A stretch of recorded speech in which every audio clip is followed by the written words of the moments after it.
భద్రాద్రిలో శ్రీ సీతారాముల వారి కళ్యాణోత్సవం కన్నుల పండుగ అంగరంగ వైభవంగా జరుగుతోంది. వేద మంత్రోచ్చారణల నడుమ సాగుతున్న రాములోరి కళ్యాణోత్సవాన్ని వీక్షించేందుకు వేలాది మంది భక్తులు తరలివచ్చారు.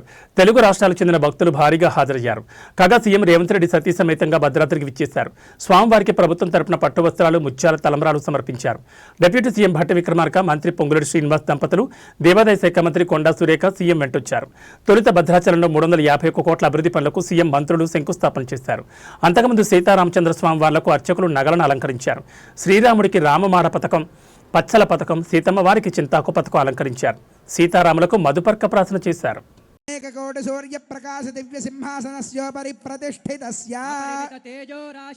అఖిల జగన్మాతృ శ్రీభూనీలాభిః పరిసేవ్యమానస్య ప్రాచ్యాదేశాన పర్యంతం వాసుదేవాదిమూర్తిభిస్తేషాం శక్తిభిః పరిసేవ్యమానస్య తద్బహిః ఆదివరాజాద్యక్త విద్యేశ్వరైః పరిసేవ్యమానస్య సుదర్శనాది దివ్యాయుధారిభిః పరిసేవ్యమానస్య తద్బహిః అనంతగరుడ విశ్వక్సేనాది నిత్యైః పరిసేవ్యమానస్య ధ్యక్షైః చండాదిద్వారపాలైః పరిసేవ్యమానస్య తద్బహిః ఇంద్రాద్యష్టలోకపాలైః పరిసేవ్యమానస్య కుముదాద్యష్టపార్షదేశ్వరైః పరిసేవ్యమానస్య తద్బహిః పరితః పంచకాలపరాయణైః భగవచ్ఛేషకర్మనిష్ఠైః సాలోక్యాధిపతస్థితైః నిత్యతృప్తైః పరిసేవ్యమానస్య అఖిల జగత్ సృష్టి స్థితి సంహార కారణ కర్తృభూత